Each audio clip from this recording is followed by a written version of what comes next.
当て身できる動きで入りながら揺らしていく。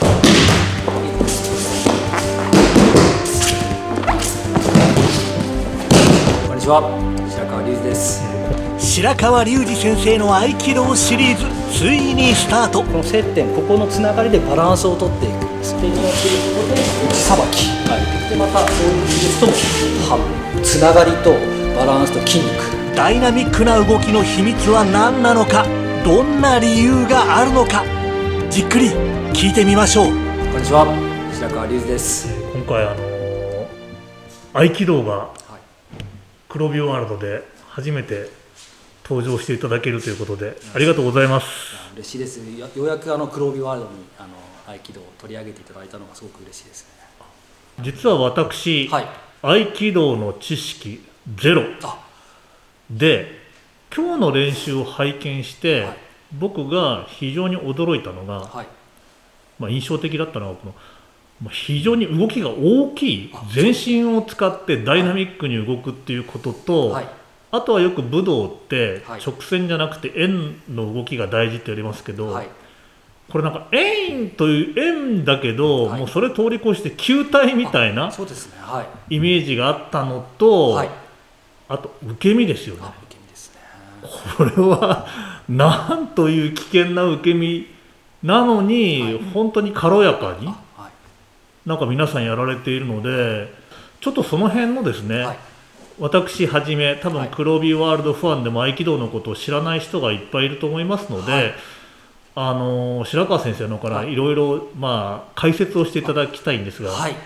わかりました。で、合気道はですね、試合がないんですね。で、相手と戦ったり競技がないんですが、受けと取り、取りっていうのは投げのことなんですけど、受けと取りを交代して稽古をしていくっていうのが合気道の基本的な形なんですよ。ですので、投げるだけが一方的ではなくて、投げたら必ず受け身をするっていうのが基本的な稽古で、先ほどの稽古風景でも必ず上級者でも初級者でも投げたら必ず受けをするっていうふうになってるんですね。2人組でお互いイーブンというか、交互にお互い攻撃をする時と受けを取る時を両方をやると。そうなんですよ。そこが結構ユニークでありまして、どんなに上級者になっても投げだけとか受け身だけとかないんですよ。稽古の上では上級者でも初心者でも入門したら投げる回数、受け身を取る回数同じでやっていくんですよ。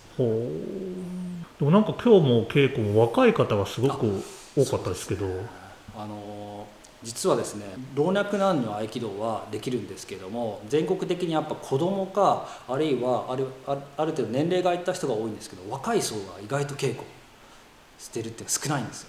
で、うちの道場でも子供の部たくさんいるんですけど、やっぱ成長していく中で中学高校大学で結構辞めちゃう人がたくさんいるんですけど、今日残ってきてくれた人たちは、小学校から続けて、そして辞めずになんとか頑張って稽古してくれて、もう中学生高校生大学生社会人のすごい。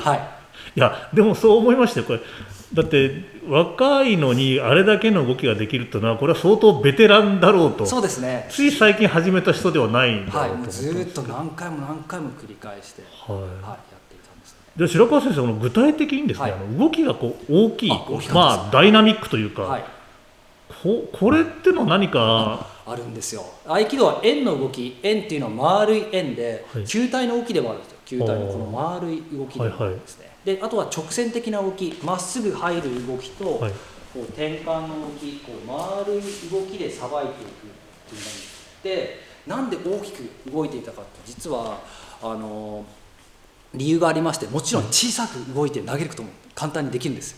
ですが、稽古では体さばき、体の動きですね、体さばきを覚えるためにあえて大きく動いていたんですね。そうすると大きな丸い円の動き、直線的な大きな動きをすることによって体さばきをしっかり覚えることができる。そうするといつでも小さく投げることができるんです。でも小さい動きだけ練習していると大きな動きってできないんですよ。小さい動きで制するっていうのは最終的な極意でもありますし、小さい動きだけしてると大きい動きができないんです。これって野球で言えばピッチャーとかが150キロ投げれる人はスローボールも投げるんですけど、スローボール投げてる人が思いっきり速く投げても投げれないっていう理論と同じで、常に全力じゃないですけど大きな動きしてるから小さい動きも簡単にできるっていう考えであえて大きな動きをしています。でもう一つは大きな動きをしていると体作りにもなるんですよね。体力も筋力も使いますので、大きく動いて、身につけた技術を使える体を作っていくんですよ。どんなに技術を磨いても使える体がないと、使える体力がないとその技術って活かせないので、そういう意味でも大きく動いてます。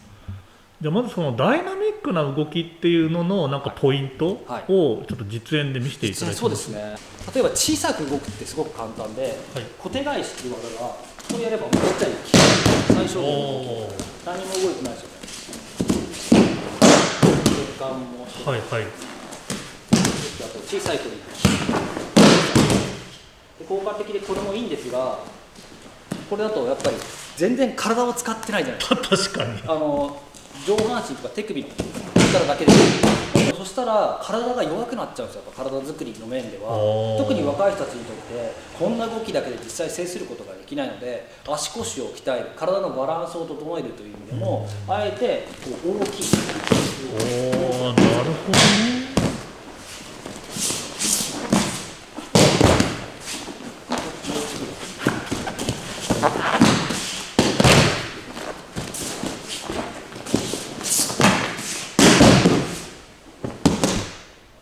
ほどね。あえて大きく動くことで受け身の人もものすごい大変ですよね。ちょっと移動距離が先生そんなに振り回さないでよみたいなのはないですか？でも、すごい答えが難しいですかこれはですね、実は受け身を取りながらバランスを取ってるんですよ。いやすごいと思う。ここでちょっとじゃあ転身動作して、ここから転身動作して回ってそう、ここでバランスを取ってる、ですのでここでバランス取ってるから彼が投げなんですけど、こっちで投げる。うわ、大きく回って、ここでバランスを取ってるから姿勢を崩れない。なるほど。大きい動きをしながら受け身の人は常にバランスを取ってるんです。あとは接点というんですけど、合気道ではこうつながりのことを接点っていうんですね。でこの接点、ここのつながりでバランスを取っていくんですよ。相手との接触しているところで、接触しているところで、ここで押さえてバランスを取っています。つながりを使ってここでほら、ここでつながっている、つながっ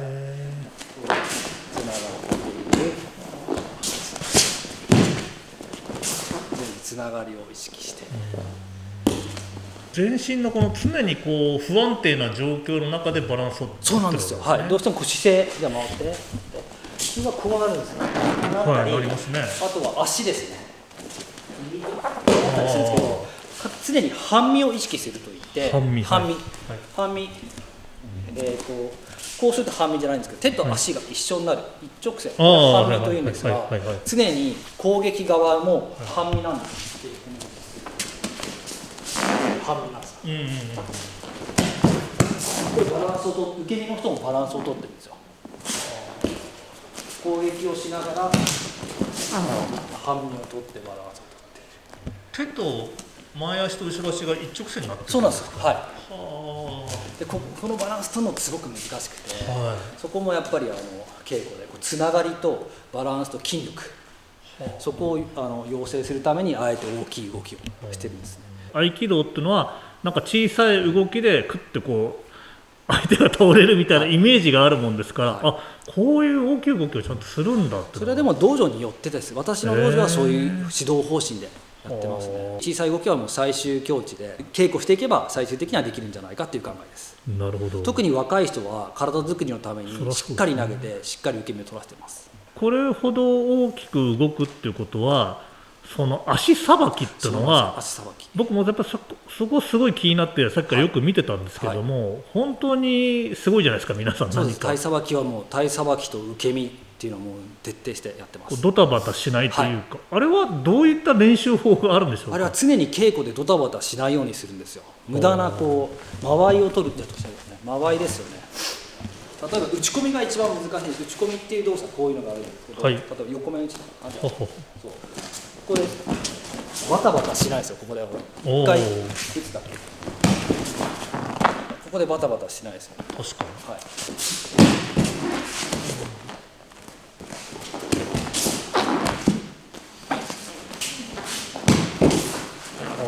バタバタしないですよね。はい。こう相手がこう横に攻撃してくると、攻撃する人もさばく人も常に半身、手と半身って手と足が一緒になっている。でこっちも手と足が一緒になっている。そして必ずつながりがあって力のエネルギーを感じているっていう状態です。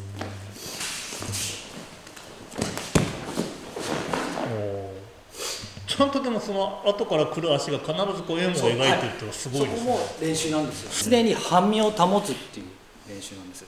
そうじゃないと足って残ってどんどん半身が崩れていく。ですね。隙がないように受け身をしながら常に隙がない状態を作っていく。受けと取りを同じ状態なんですよ。彼がこう投げることもできるし、本当はいつも投げることができる。ここまではいいです。この後ですね、はい、ここで崩しが入ったら、はい、こっちが勝つ方、ここまでがいい分でバランスを取っていく。これで相手の腰を切るっていうんですけど、はい、相手の腰を切ったらあと相手はもう不安定で体が崩れてるのでできるということですね。ちょっと体当たり的な感じに見えるんですけど、はい、どういう動きなんですか、それって。はい、これ丁寧に片手で分かりやすくカメラに。これはですね、呼吸投げとか天秤投げ、肘当て呼吸投げっていう体当たりだったらこれですよね。ですね、はいはい。違うんだ。理論がありまして、基本的には肘を決めるわけです。肘を決めて投げるときに返す。これ受けてみないと分からないんですけど、ものすごい痛いんです。本当にやってる。肘が逆関節がこう決まってるので。そうなんですね。はい。そしてただこれをやってしまうと毎回痛いじゃないですか。はいはい、ですから肘を決めないで同じ流れで投げていく。呼吸投げっていうんですよ。呼吸投げっていうのは相手の力の流れを生かして関節を決めないですけど、決して体当たりしてるわけじゃないんですよ。そういうのをでも聞かないとわからないですよね。何あれ、はい、本当なのってやっぱ思っちゃいますよね。はい、しっかりと相手を崩して投げているっていう理論があるんですね。だからしかも皆さんなんかこう流れるようにやってると、ある意味軽々とやられてるから、私が意識してるのは居つかないこと、そこを固まらないことなんですけれども、普通だったらグワッとこういう感じじゃないですか。固まりがないので楽に固まらないように動かして。せーのみたいなのがないんですか。ないんです。そういうことです。せーのがないんです。1、2とかじゃないんです。怒りみたいなのが、はい、1、2とかじゃなくて、なんでそんなことができるの？それは大きな動きを繰り返して何回も本当何千回何万回繰り返して今のような滑らかな動きができるんです。足さばきにちょっと注意して、はい、で横目打ちの手法がゆっくり。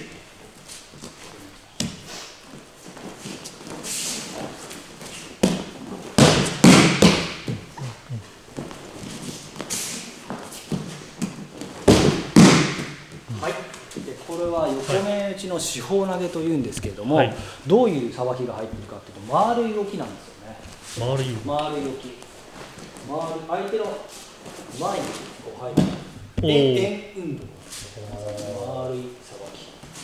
丸く入ってます、ね。はい、で相手の前に入ると本当は武道的には良くないんですが、当て身をすることで当て身をすることで内さばき、相手内側にさばいています。そしてまたそういう気ですとも半身を取っていく。そしてつながり、ここですね、つながりも大事にしています。常に半身なんです。受けを取るときもさばくときにも常に半身ですね。あとは直線的な動きもありますよね。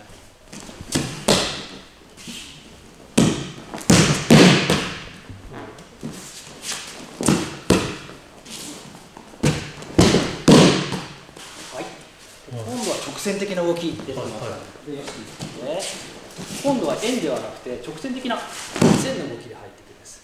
まっすぐ相手の内に対して前に入っていく、これを入り身というんですが、入り身でさばいていく。内に対して先までは丸くさばいた、そういうさばきも覚えながら、今度は直線的なさばきも常に半身ですよね。でそして当て身を使う。当ての際にも転換っていう動作、こういう回る動作なんですけど、止める直線的な動作、切り下ろして体のバランス、これ上下しないように。